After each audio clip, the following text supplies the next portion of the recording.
The sound of the rain against the window pane was a relentless, drumming whisper, a counterpoint to the frantic clicking of his keyboard. It was 3 in the morning, and the city outside was a smear of neon and shadow, asleep and indifferent. But in this room, under the lonely glare of a desk lamp, a world was being built. Not his world. Hers. He was just the architect of another woman's dream, a ghost in the machine of her ambition. The final render of the logo shimmered on the screen, a perfect, crystalline thing of beauty and precision. He had poured every last drop of his talent, his energy, his very soul into it over the last 72 hours. He hadn't slept, hadn't eaten anything but lukewarm coffee and the stale taste of anxiety. This wasn't a paid project. It wasn't for his portfolio. It was a favor, a test. A hoop of fire suspended in the air, and he was the performer commanded to leap through it with a smile, proving his devotion, proving his utility, proving what? He leaned back, the leather of his chair groaning in the silence. His eyes burned not just from fatigue but from the familiar, hollow ache that always followed these Herculean efforts. It was the ache of anticipation. He picked up his phone, the screen illuminating his drawn face. He had sent her the final files an hour ago. The silence on the other end was a weight, a physical pressure in the room. Was she asleep? Or was she looking at it, judging it, weighing his effort on the invisible scales she held? The scales that decided if he was worthy of her affection for the day, for the week. He scrolled through their recent messages, a painful tapestry of his eagerness and her casual acceptance.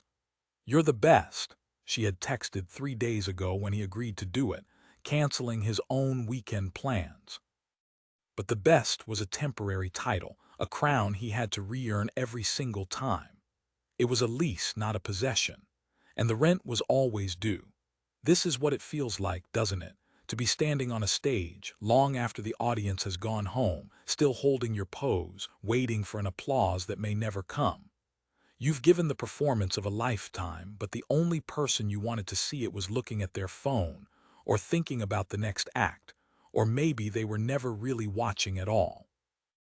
You tell yourself it's love, this constant, breathless effort, this relentless proving. You tell yourself that this is what passion feels like, a frantic, desperate climb up a mountain with no summit. You build monuments for them with your bare hands, hoping they'll finally see you, really see you, standing in the shadow of the masterpiece you created in their name. But what if they don't see you? What if they only see the monument? What if they only see the gift and not the giver? What if they see your sacrifice not as a declaration of love but as a simple transaction? Your effort in exchange for their temporary presence in your life. The truth, the one that whispers to you in the dead of night, the one you shove down with another project, another grand gesture, is that if they truly loved you, the audition would be over. You wouldn't be perpetually trying out for a role you were already supposed to have. You wouldn't have to keep proving your worth because your worth wouldn't be in question. It would be the very foundation upon which everything else is built. The phone in his hand finally vibrated, a sudden, jarring pulse against his palm. His heart leaped, a conditioned response, a jolt of hope and fear. He looked at the screen. It wasn't a gushing paragraph of praise. It wasn't a heart emoji. It was a single, devastating sentence. "Can you make the blue a little less sad, sad?" He looked at the color on his monitor, a deep, vibrant cerulean he had spent hours perfecting, the color of the ocean at dusk, the color of her eyes in a certain light. He had chosen it to represent depth and trust and infinite possibility. But she saw sad. And in that one word, his entire 72-hour sacrifice was erased. His effort was reduced to a minor aesthetic complaint. He wasn't a devoted partner who had just moved heaven and earth for her. He was just a designer who had chosen the wrong shade of blue, and the climb began all over again. He leaned forward, his fingers hovering over the keyboard, the rain drumming its endless rhythm, and he started to work. Because he had to prove that he could get the blue right. He had to prove he could be better. He had to prove he was worthy. He had to, didn't he? The weight of her casual dismissal settled into his bones, heavier than the exhaustion. He found the color palette, his cursor trembling slightly over the cerulean swatch. It was a small thing, a ridiculously small thing, a shade of blue, but it wasn't about the color, was it? It never was. It was about the unspoken message. Your best is not quite good enough. Try again. He remembered the beginning, as he always did in these moments of quiet despair. The beginning was a sun-drenched afternoon in a crowded park, a stolen moment of impossible clarity. Her name was Maya, and her laughter was like kindling, capable of starting a fire in the coldest parts of him.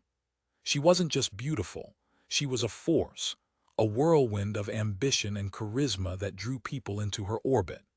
He, an introverted graphic designer named Alex, had been content to watch her from a distance until she turned that brilliant energy on him. In those first few months, he felt like he had been living in black and white and she had brought the color. She saw him. She praised his art, his quiet observations, the way his mind worked. She made him feel seen in a way he never had before. Love, he had thought, was a place of rest, a shelter. He hadn't realized that for some, love is a ladder and you are expected to climb. The first rung on that ladder had been subtle. She was applying for a prestigious artist residency and was struggling with her application essay. "You're so good with words, Alex," she'd said, her head on his shoulder, her voice a soft murmur. "You always know just what to say. Could you just look it over?" He hadn't just looked it over. He had stayed up for 3 nights, rewriting, restructuring, polishing her words until they shone with a brilliance that was part hers, part his. He poured his understanding of her, his admiration for her talent into every sentence. When she got the residency, she was ecstatic. She kissed him, a breathless, triumphant kiss. "We did it," she'd exclaimed. He felt a surge of pride, a feeling of being essential to her success. He was part of the we, he was her partner. It was a heady, addictive feeling. He had proven his usefulness. He had earned that kiss, that shared victory. He didn't see the pattern then. He didn't see that he wasn't just a partner celebrating a joint success, but an employee who had just received his bonus.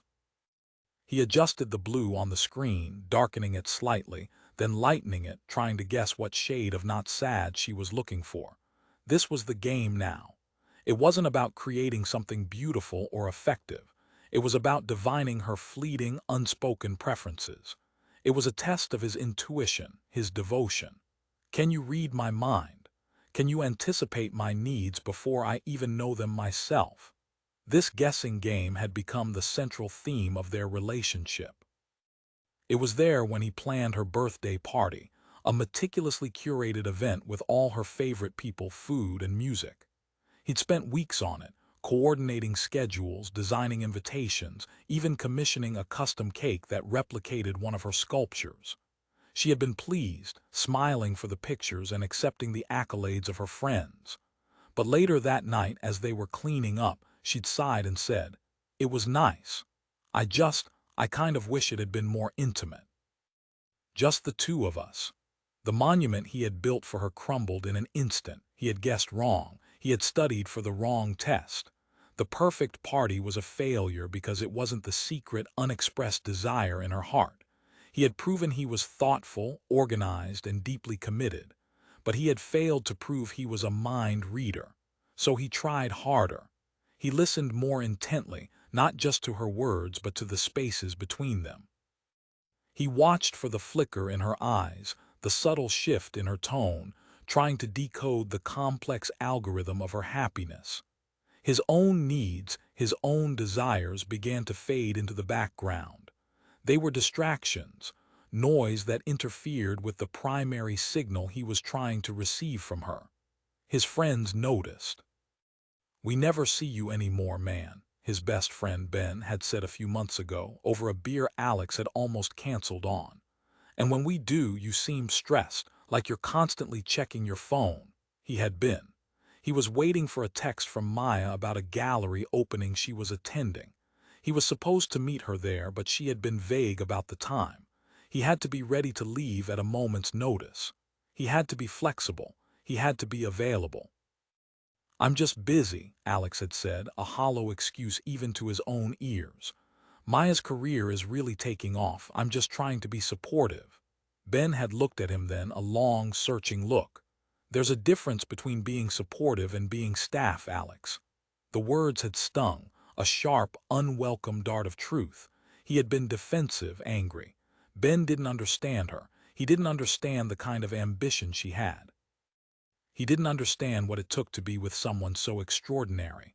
But now, in the sterile glow of his monitor at 3:17 a.m., Ben's words echoed in the silent room.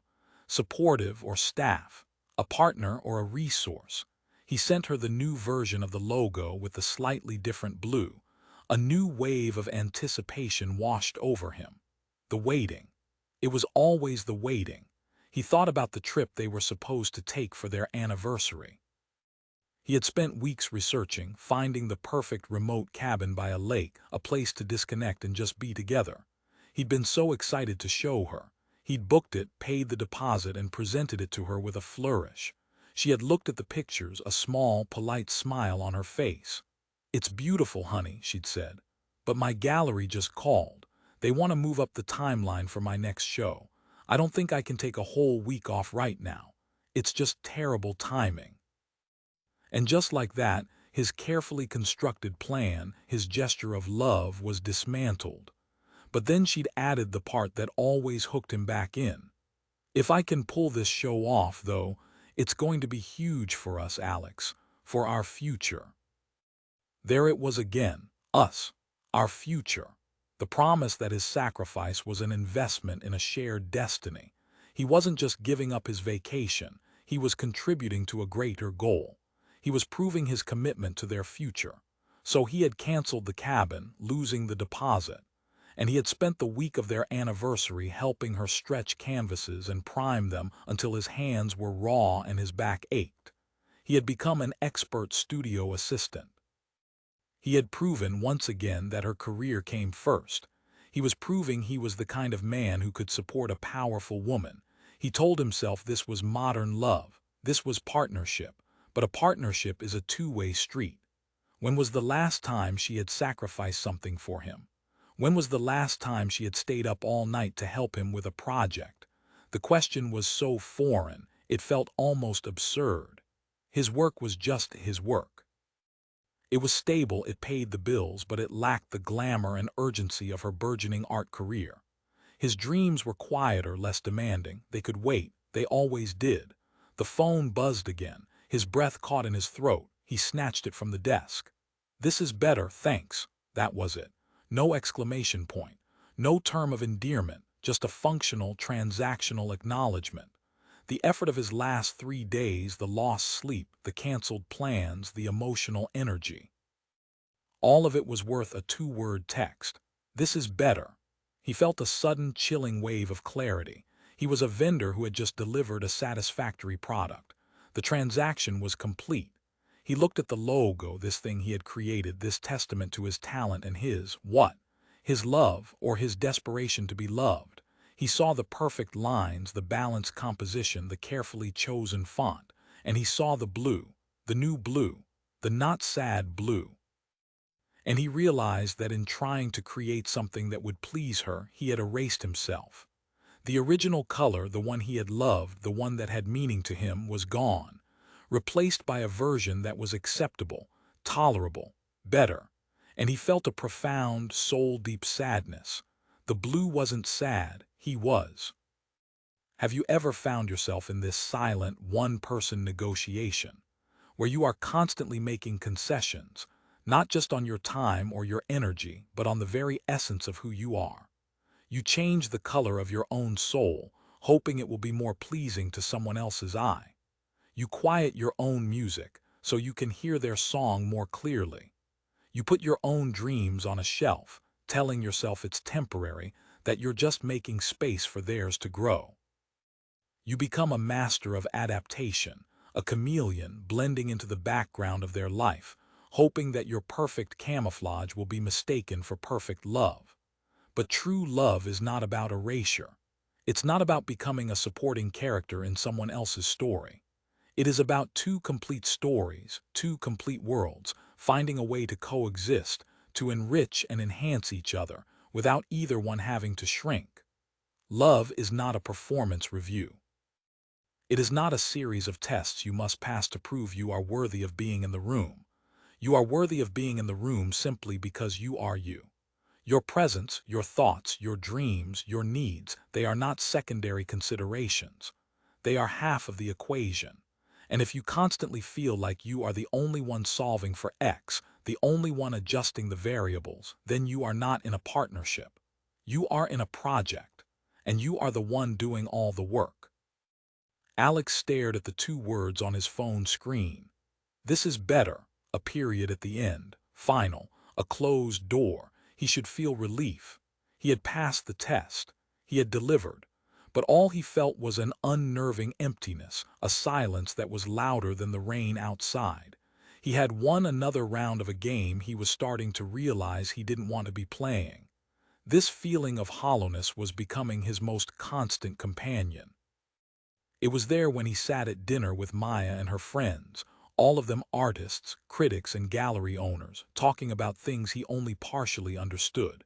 He would listen, smile, and nod, playing the part of the supportive boyfriend.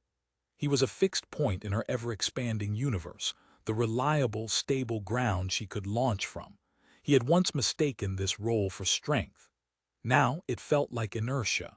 He remembered a conversation from a few weeks prior. Maya had been featured in a prominent art magazine. It was a huge accomplishment, a culmination of years of hard work. He had been bursting with pride for her. He bought a dozen copies, framed one for their apartment, and planned a celebration dinner. That night she was radiant, on fire with her success. "They called me a visionary," she'd said, her eyes sparkling. "They said my work is challenging the conventions of the medium." "Of course they did," Alex had replied, his voice thick with genuine admiration. "You are a visionary. I've known that since the day I met you." She had smiled, a quick, distracted smile before turning her attention back to the article. "I need to leverage this," she'd mused, already thinking 3 steps ahead. "I should call the gallery tomorrow. Maybe we can renegotiate my commission, or push for a solo show in a bigger space." He had watched her, a knot forming in his stomach. He was a footnote in her celebration. His pride, his joy for her was just air. It didn't seem to register. The focus was immediately on the next goal, the next mountain to climb.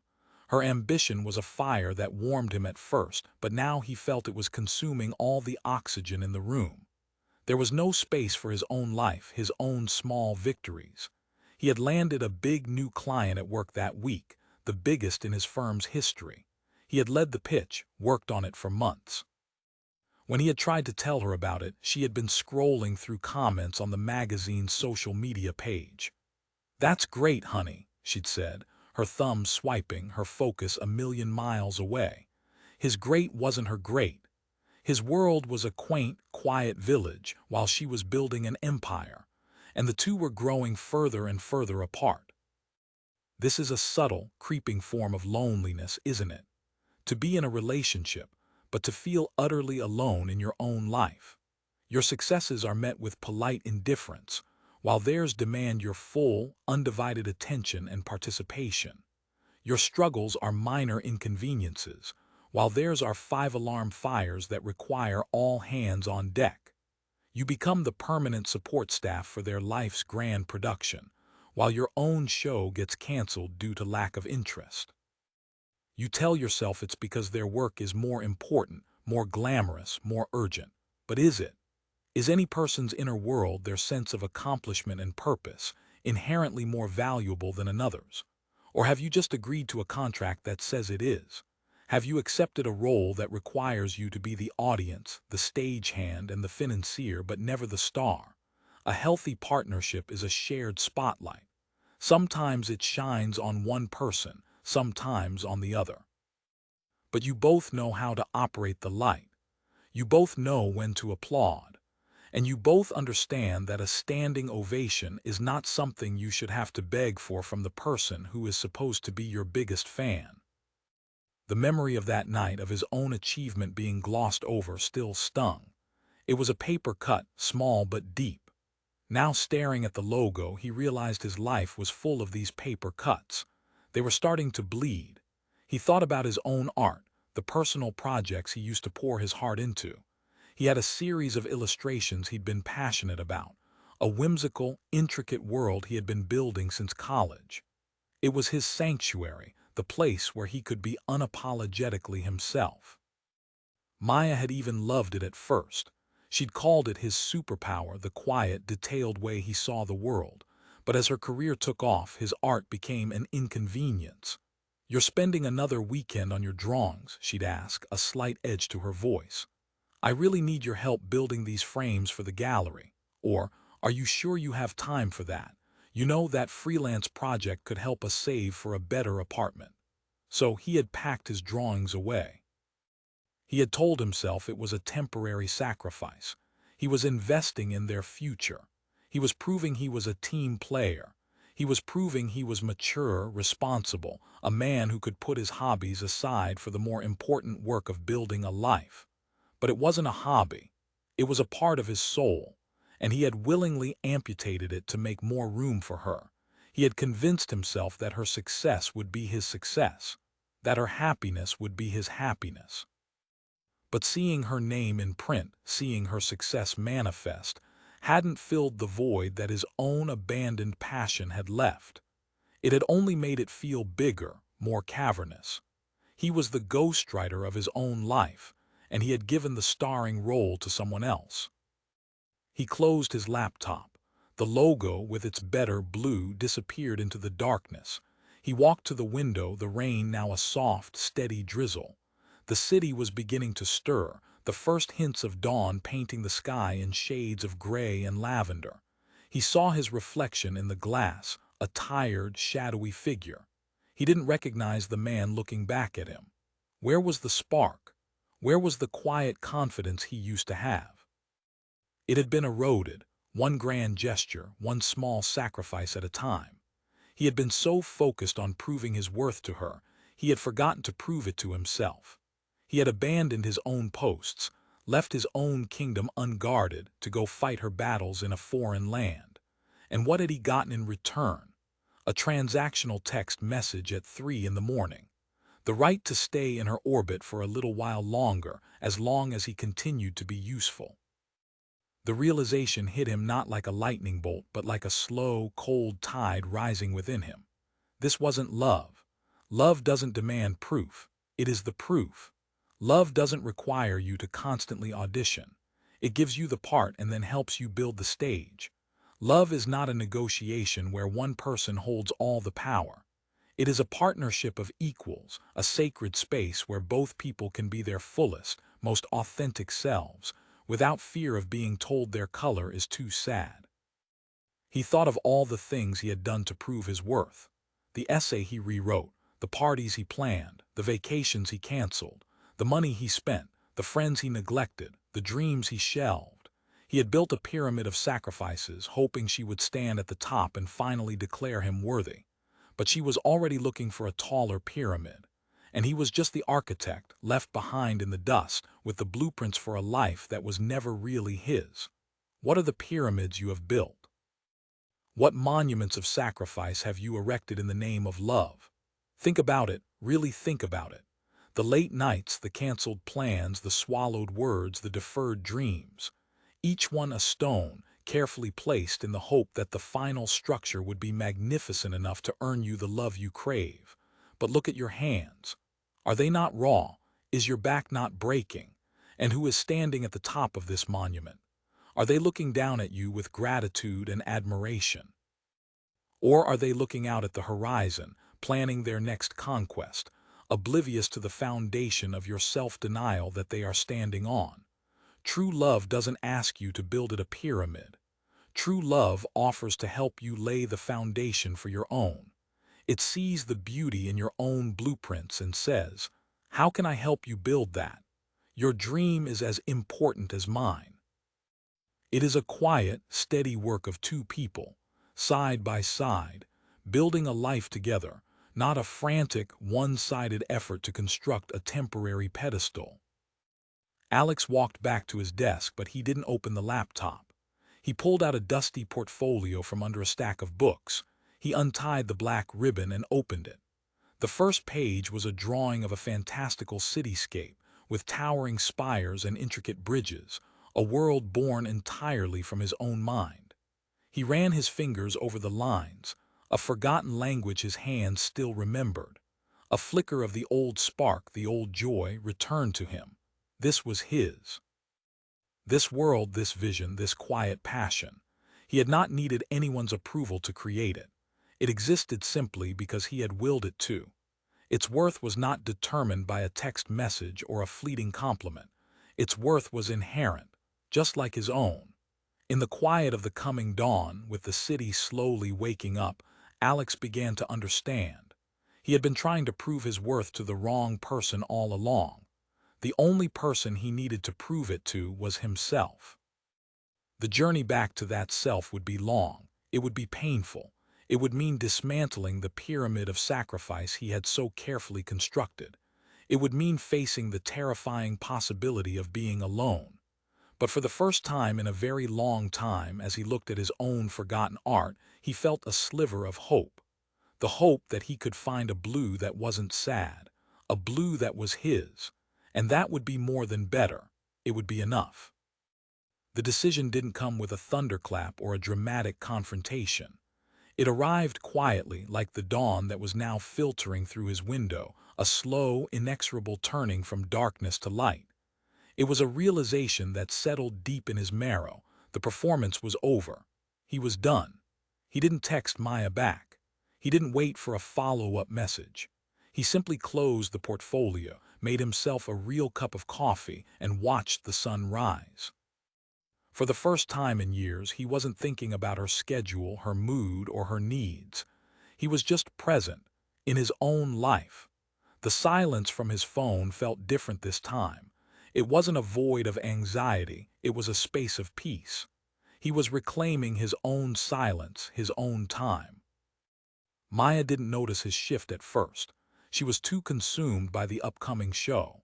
When she came home later that day, she was a whirlwind of energy, dropping her keys on the counter and immediately launching into a story about a difficult curator.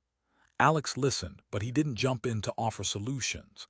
He didn't play the role of therapist and strategist. He just nodded, an observer rather than a participant. She finally paused, sensing a change in the atmosphere. "Is everything okay?" she asked, a hint of impatience in her voice, as if his mood was an inconvenience she didn't have time for. "I'm just tired," he said, which was true, but not the whole truth. "Long night." "Oh, right, the logo," she said, her attention already drifting. "It looks great now. I sent it to the web designer. Thanks for that." "You're welcome," he said. And that was it. The monumental effort of his last few days was reduced to a transactional footnote in her busy life. The old Alex would have felt a sting of resentment, a familiar pang of being undervalued. The new Alex, the one who was slowly waking up, just felt a sense of confirmation. He was seeing the dynamic with a painful, undeniable clarity. He was an appliance. A very useful, high-functioning appliance, but an appliance nonetheless. And when you need your toaster to work, you don't think about its feelings. You just want it to make the toast. He had been making the toast for years. The next few days were a quiet rebellion. He didn't announce it. He just started doing things for himself. He went to the gym in the morning, a habit he had let slide because Maya preferred to have him around to make her coffee and run last-minute errands. He called Ben and made plans to see a movie, without checking Maya's schedule first. He took out his old portfolio and just sat with it, letting the ideas marinate, reacquainting himself with his own creative voice. It felt foreign and exhilarating, like speaking a native language he hadn't used in years. Maya noticed these small acts of selfhood as absences, as deficits in her support system. "You were at the gym," she asked one morning, seeing his gym bag. "I needed you to pick up my dry cleaning." "Ben called you," she said another evening, an accusatory tone in her voice. "I thought we were going to work on my artist statement tonight." Each time, Alex felt a jolt of the old guilt, the conditioned impulse to apologize and accommodate. but he held his ground gently but firmly. "I can get the dry cleaning after work. We can work on your statement tomorrow. Tonight is for Ben." He wasn't being unkind. He was simply drawing a boundary. He was reintroducing himself into the equation of his own life.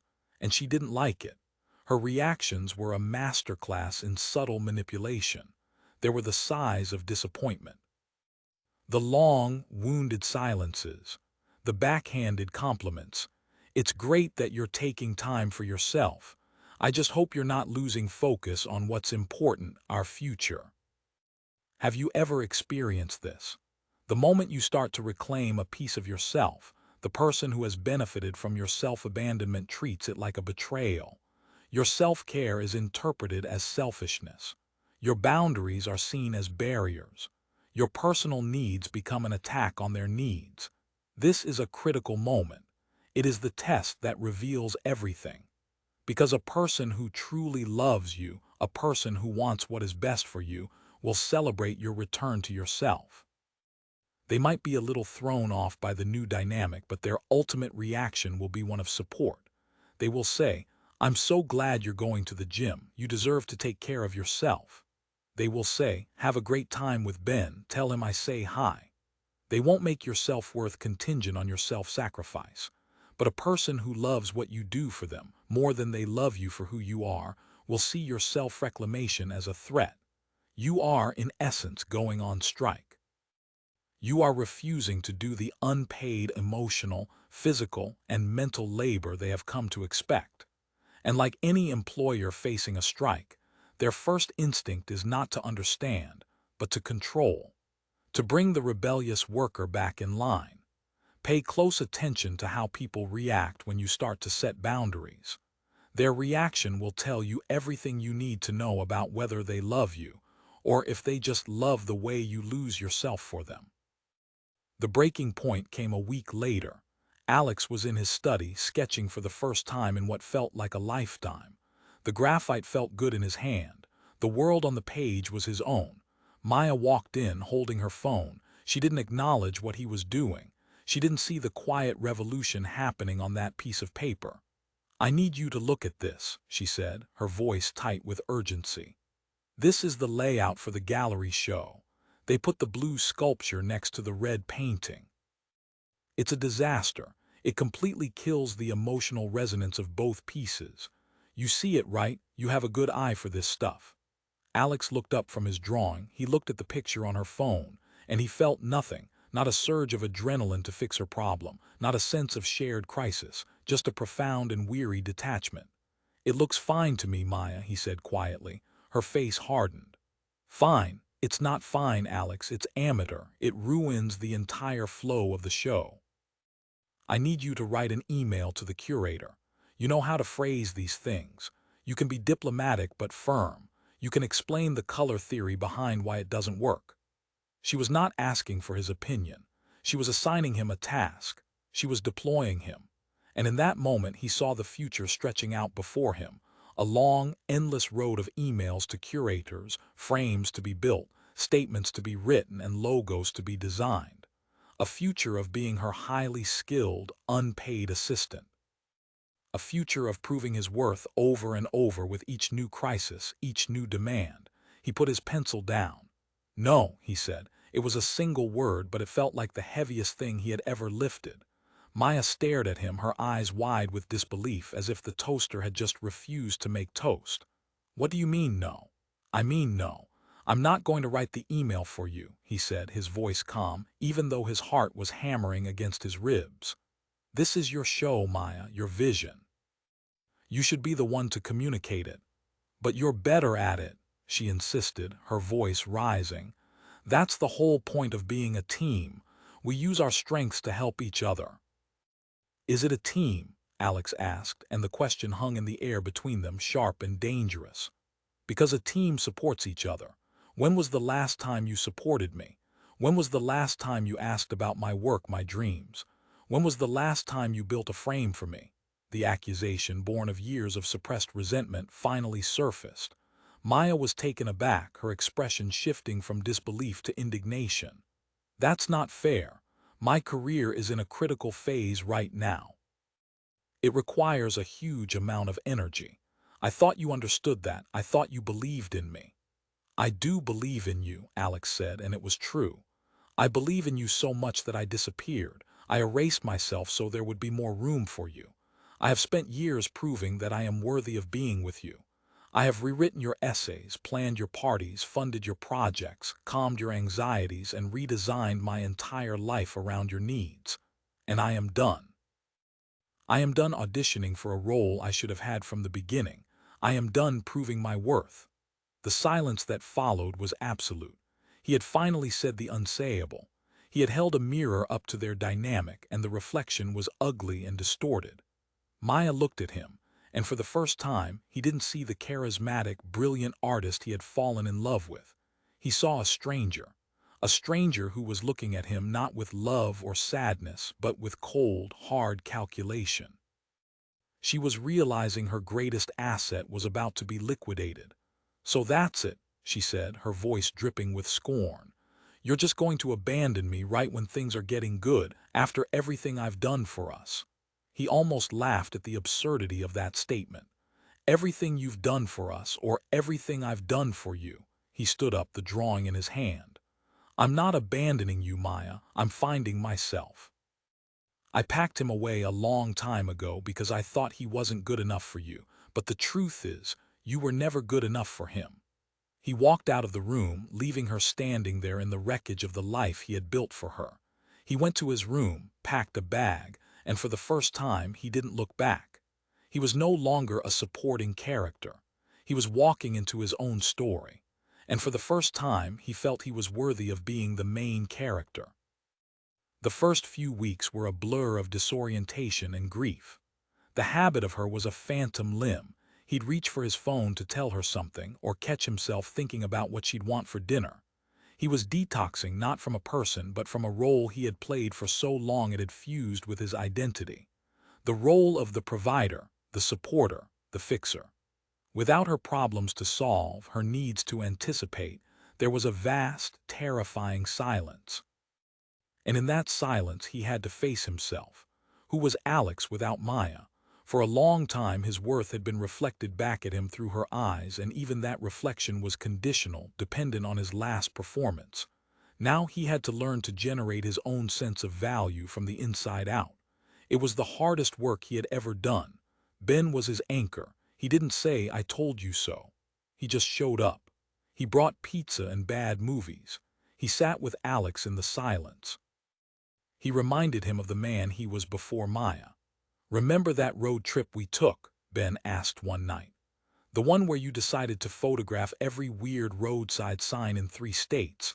You were so alive, man, so curious. I haven't seen that guy in a while." The memory was a ghost, but a friendly one. Alex remembered the joy of that trip, the freedom of following a whim, the simple pleasure of creating something just for himself, with no audience in mind. He had been so easily happy then. Where had that person gone? He had been traded away, piece by piece, for a love that demanded payment in the currency of his own soul. Slowly, painfully, he began to reclaim the lost parts of himself. He set up a proper studio space in his new, smaller apartment. He unrolled his old drawings, pinned them to the wall. At first, he just looked at them, memories of a more authentic self. Then one day he picked up a pencil. The first lines were hesitant, clumsy. The creative muscle had atrophied, but he kept at it. He drew for 10 minutes, then 20, then for hours. He lost himself in the intricate worlds he was creating the way he used to. It wasn't about being good or bad, about creating a masterpiece. It was about the act itself, the act of creation without expectation, the act of honoring his own inner voice. This is the journey, isn't it? The journey back to you. It's not about finding a new person to love you. It's about becoming a person you can love yourself. It's about rediscovering the things that light you up, the things you do not for applause or approval, but for the simple, quiet joy they bring you. It's about learning to hear your own voice again, after years of letting it be drowned out by someone else's. What is the thing you have packed away? What passion, what hobby, what dream have you shelved in the name of a relationship? Maybe it's not a drawing portfolio. Maybe it's a love for dancing, a desire to learn a new language, a dream of starting your own small business.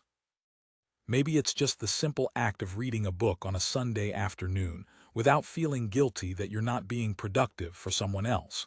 Unpack it, dust it off. It doesn't matter if you're good at it. That's not the point. The point is that it is yours. It is a piece of your soul that you must reclaim. Because a life built on the foundation of your own joy is unshakable. A life built on the hope of someone else's approval is a house of cards, ready to collapse at the first gust of wind. Months passed. Alex found a new rhythm. His life was quieter, smaller, but it was his. He excelled at work not because he was trying to impress anyone, but because he had the mental and emotional energy to focus. He reconnected with old friends, rebuilding the bridges he had let crumble. He took himself on dates to museums and concerts, learning to enjoy his own company. And he drew. He drew every single day. The world on his walls expanded, becoming richer, more detailed. It was his story, his vision. One day Ben was over, looking at the drawings that now covered almost every inch of wall space. "You know, Alex," he said, his voice soft with awe, "this is incredible. This is a world. You should do something with this."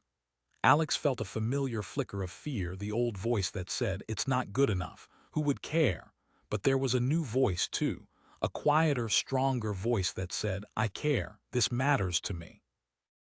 On a whim, he started an anonymous social media account just for his art. He posted one drawing, then another. He didn't do it for the likes or the follows. He did it as an act of courage, an act of saying, "This is me. This is what I love."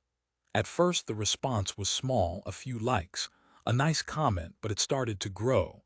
People were drawn to the unique, intricate world he had created. They saw the heart in it, the soul. They started sharing it. The account grew, slowly at first, then exponentially. An art blogger wrote a piece about the mysterious, anonymous artist creating a magical world online. A small gallery reached out, asking if he'd be interested in a show. A children's book author contacted him, saying his art was exactly the style she had been searching for. Alex sat on his floor, reading these messages, and he felt a sense of wonder that was so much deeper and more profound than the fleeting validation he had chased from Maya. He hadn't been trying to prove anything. He hadn't been performing. He had simply been sharing the most authentic part of himself. And the world was responding. He had spent years trying to earn love from one person who demanded constant proof. But when he finally stopped performing and started living, he found acceptance and admiration from thousands of strangers who asked for nothing but for him to be himself. The ultimate lesson is this: the person you are when you are not trying to impress anyone is the most impressive version of you. The things you create from a place of pure, unadulterated passion are the things that will resonate most deeply with the world. Your worth is not something you prove. It is something you uncover. It has been there all along, buried under layers of fear, insecurity, and the desperate need to be loved by someone who was incapable of loving you for who you truly are. When you stop trying to convince them of your value, you finally have the energy to build a life that proves it to yourself. And that is the only proof that ever truly matters. One evening he got a text from a number he didn't recognize. "I saw your art featured on that blog. I knew it was you immediately. Your work it's incredible, Alex. I'm so happy for you." It was Maya. A year had passed. A year of silence, of rebuilding, of becoming. He looked at the message and he felt no anger, no resentment, no triumph. He felt a quiet, peaceful closure. The old Alex would have craved this message, seen it as the ultimate validation, the final proof that he had been worthy all along. But the man he was now didn't need it. His worth was not up for debate. It was a fact as solid and real as the floor beneath him. He typed back a simple, honest reply. "Thank you, I'm happy too." He didn't ask about her life. He didn't open the door to a conversation. He just accepted the compliment and closed the chapter. He had his own story to write now. The book of Maya was finished, and he had finally put it back on the shelf. The real love story was the one he was living every day, the one with himself, the one where he was both the author and the main character, the one where no proof was necessary. If you are in that place right now, that lonely stage, performing for an audience of one, I want you to hear this. The applause you are waiting for will never be loud enough to fill the emptiness inside you. The validation you are seeking will always be temporary. You can spend your entire life leaping through hoops, building monuments, and changing the color of your soul. Or you can decide today to walk off the stage, to go home to yourself. It will be scary. It will be lonely at first. But you will find in the quiet that you are not empty. You are a world waiting to be rediscovered. You have your own art to create, your own music to make, your own dreams to build. Stop proving your worth to people who are committed to misunderstanding you. Stop auditioning for a love that should be freely given. The right people, the ones who truly see you and love you, will not demand a performance. They will simply want a front row seat to your life. They will applaud your successes, comfort you in your failures, and love you not for what you do, but for who you are. And most importantly, you will learn to be your own biggest fan. You will learn to give yourself a standing ovation every single day just for being you. That is the real performance. And it's the only one that matters. Thank you for being here, for being a part of this community. If this story resonated with you, if you've ever felt like you had to prove your worth, leave a comment below. You are not alone in this feeling. And by sharing our stories, we remind each other that we are worthy, not because of what we do, but because of who we are. Remember to subscribe for more journeys into the heart of who we are.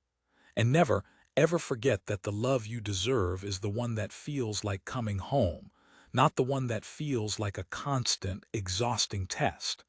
You are already worthy. Now go live like you believe it.